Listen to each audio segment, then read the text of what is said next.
Tribal belt and ब्लकआ मा? बेखौ सोर माब्ला सोरनि थाखाय सोरजिदोंमोन? ट्राइबेल बेल्ट एन्ड ब्लकआ गासै बेसेबां? आरो आसामनि बबे बबे डिस्ट्रिक्टआव गोसारनानै दङ? ट्राइबेल बेल्ट एन्ड ब्लकनि गासै हानि खालिया बेसेबां? Assam land and revenue regulation act 1886 आ मा? बेनि सोमोन्दै डिटेल्स नैबे भिडिअनि गेजेरजों सावरायनो नाजागोन। सो वाच द भिडिअ टिल द एन्ड। गिबियाव जों नायग्रोनि ट्राइबेल बेल्ट एन्ड ब्लकआ मा? सो ट्राइबेल बेल्ट एन्ड ब्लकआ मा बेनि सोमोन्दै मिथिनो थाखाय नोंथाङा ब्रिटिशनि खुंथायनि समाव थांथारनांसिगोन। माने नोंथाङा बिनि बेकग्राउन्डखौ मिथिनांसिगोन।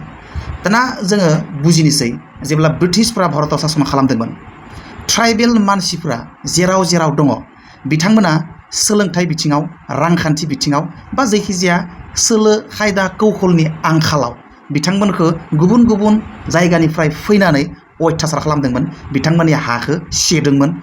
माने बै समाव ब्रिटिशआ जेब्ला खुंबाय थादोंमोन बे समाव आसामाव जेबो हाखौ लानानै एबा हानि सायाव जेबो plan policy rule and regulation गैयामोन।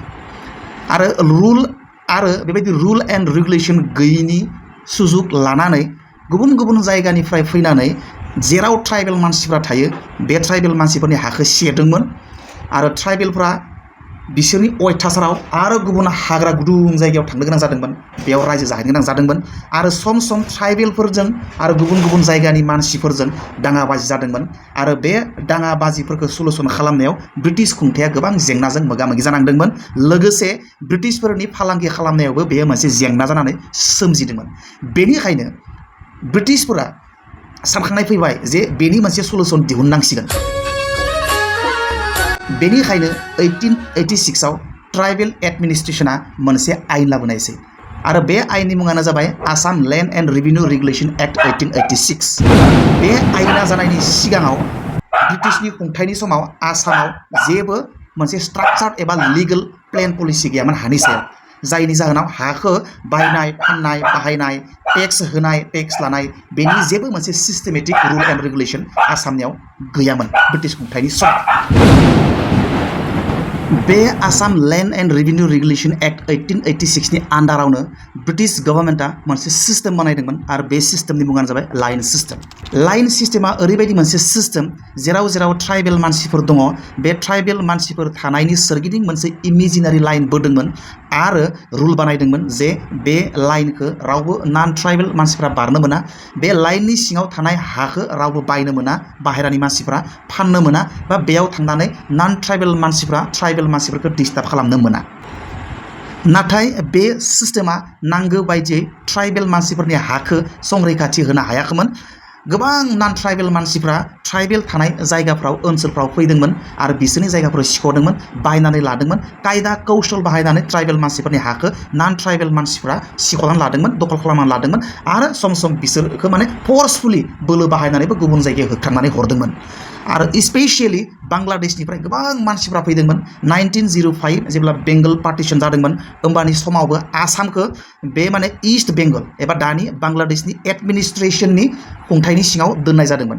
बे समाव बांलादेशनि माखासे खामानि मावग्राफोर हा गैजायै मानसिफोर जायखिजाया मानसिफ्रा गोबां ट्राइबेल इनफेस्टेड एबा पपुलेटेड एरियाफ्राव फैदोंमोन आरो ट्राइबेल मानसिफोरनि हाखौ सिख'नानै लादोंमोन। आरो सम सम गोबां दाङाबाजि जादोंमोन जाय दाङाबाजिया ब्रिटिश खुंथायनि थाखायबो मोनसे बिराद गिदिर जेंना जादोंमोन। दानिया नुनो मोनबाय जे लाइन सिस्टेमा नांगौ रोखोमै ट्राइबेल मानसिफोरखौ प्रटेक्शन होनो हायाखै, हा हुखौ प्रटेक्शन होनो हायाखै।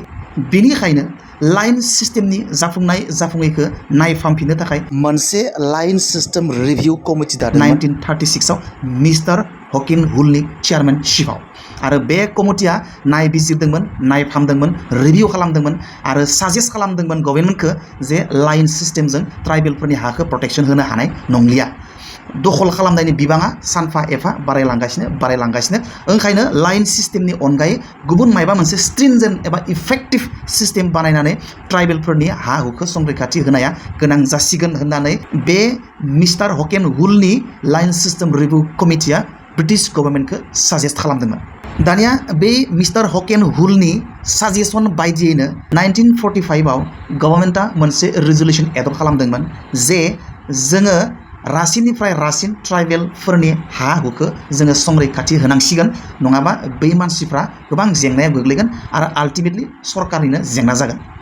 ओंखायनो 1945 नि रेजुलेसन बायदियै जेराव जेराव ट्राइबेल मानसिफ्रा एबा जाय जायगाफ्राव ट्राइबेल मानसिफ्रा 50% एबा 50% बांसिन दङ बे एरियाफोरखौ सार्भे खालामनो थाखाय अर्डार होदोंमोन आरो बै रेजुलेसननि बायदियैनो गोपीनाथ बरदलैया जेब्ला चिफ मिनिस्टार जादोंमोन बिथांनि गाइडेन्सआवनो सासे स्पेशल अफिसार श्री हेम बराखौ ट्राइबेल थानाय जायगाफोरखौ सार्भे खालामनो थाखाय अर्डार होदोंमोन आरो बे सार्भेनि उनावनो Assam land and revenue regulation act 1886 आ एमेन्डमेन्ट जादोंमोन आरो बे एक्टआव चेप्टार 10 खौ एड खालामनाय जादोंमोन आरो बे Assam land and revenue regulation act 1886 नि चेप्टार 10 आवनो ट्राइबेल बेल्ट एन्ड ब्लकनि जोनोम जादोंमोन।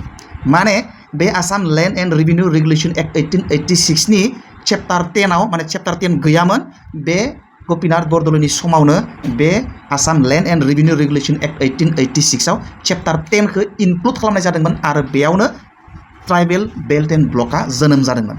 माने जेराव जेराव ट्राइबेल मानसिफोर दङ एबा जाय जायगाफ्राव ट्राइबेल मानसिफ्रा 50% एबा बेनिख्रुइबो बांसिन मानसिफ्रा दङ बे जायगाफोरखौ ट्राइबेल बेल्ट एन्ड ब्लक होननानै माने रिजार्भ खालामनाय जादोंमोन बिथांमोननि थाखाय बे हाफोरखौ थिखाना दोननाय जादोंमोन। दाना जोङो थांनोसै बेयावनो बेल्ट माने मा ब्लक माने मा बेल्ट आरो ब्लक मोननैबो प्राय एखे जिनिस नाथाय मोनसेल' डिफारेन्स दङ बेयाव बे जाबाय बेल्टफोरा गुवार गुवार ओनसोल आरो ब्लकफोरा फिसा फिसा ओनसोलफोर मोनसे मोनसे मौजाफोर थायो बा मोनसे फिसा एरियाफोरखौ लानानै ब्लक आरो माखासे मौजा एबा माखासे रेभिनिउ भिलेजेसफोरखौ लानानै मोनफा मोनफा बेल्ट आरो बेनिफ्रायनो आसामाव ट्राइबेल बेल्ट एन्ड ब्लकआ जोनोम जादोंमोन। बे एमेन्डमेन्टआ जादोंमोन 1947 आव आरो बे एमेन्डआ जानायनि उनाव एबा ट्राइबेल बेल्ट एन्ड ब्लकखौ चेप्टार 10 आव इनक्लुड खालामनायनि उनावनो ट्राइबेल मानसिफोरनि हाखौ नन ट्राइबेल मानसिफोरनिफ्राय रैखा खालामनायनि रुल एन्ड रेगुलेसना रासिननिफ्राय रासिन जादोंमोन। ट्राइबेल बेल्ट एन्ड ब्लक्सनि अनजिमाया गासै बेसेबां आसामाव? ट्राइबेल बेल्ट एन्ड ब्लक्सनि अनजिमाया 1964 मायथाइसिम गासै 35 मोन आरो बे 35 नि गासै बेल्ट्सआ मोन 11टा आरो ब्लक्सफोरा 24 थामोन। बिनि उनाव 1964 नि उनाव आसामाव ट्राइबेल बेल्ट एन्ड ब्लक्सनि अनजिमाया बांनानै गासै 47टा जाहैयो। अके जों दा नायनोसै बे ट्राइबेल बेल्ट एन्ड ब्लक्सआ आसामनि बबे बबे डिस्ट्रिक्टसफोराव गोसारनानै दंमोन। ट्राइबेल बेल्ट एन्ड ब्लक्सआ गोसारनानै दङमोन धुबुरियावबो दङमोन दरंआवबो दङमोन क'क्राझार नगाव लखिमपुरफोरबायदि आसामनि गोबां डिस्ट्रिक्टसफोराव ट्राइबेल बेल्ट एन्ड ब्लक्सआ गोसारनानै दङमोन। बबे बबे हारिनि मानसिफोरखौ ट्राइबेल बेल्ट एन्ड ब्लक्सआव सोफादेरनाय जादोंमोन एबा बबे बबे हारिनि मानसिफोरखौ लानानै ट्राइबेल बेल्ट एन्ड ब्लक्सआ दाजानाय? एक नाम्बार प्लेन ट्राइबेल्स आरो हिल्स ट्राइबेल्सफोरखौ लाफानानै ट्राइबेल बेल्ट एन्ड ब्लक्स दानाय जादोंमोन। सन्थाल्सफोरखौ लानानै ट्राइबेल बेल्ट एन्ड ब्लक्सखौ दानाय जादोंमोन।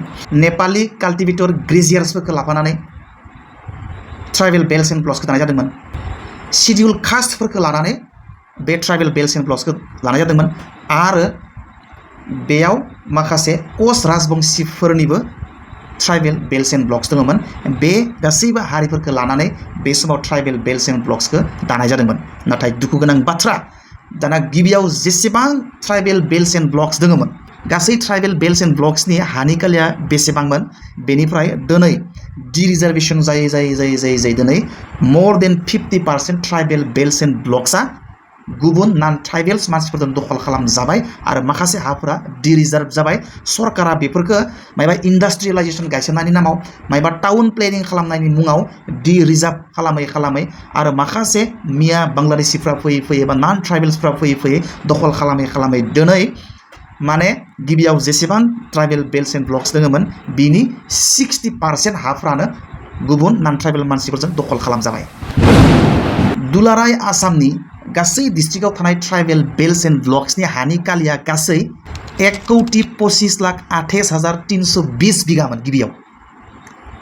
आरो खेबसेबाव बुंदों 1,25,28,320 बिघा बर'जों बुङोब्ला 1,25,29,320 बिगास आरो बियो फैयै नन ट्राइबेल्सफोरनि दखल खालामनायाव गभर्नमेन्टआबो पलिसिनि गेजेरजों इन्डास्ट्रियेलाइजेशननि मुङाव टाउन प्लेनिंनि मुङाव माखासे रिजार्भ हाफोरखौ डि रिजार्भ खालामनानै माखासे नन ट्राइबेल्सफ्रा बेखौ दखल खालामनानै दा थाङै बे एसेबां मानि हाया खमायनानै 85,80,842 बिगाल' जानानै दङ।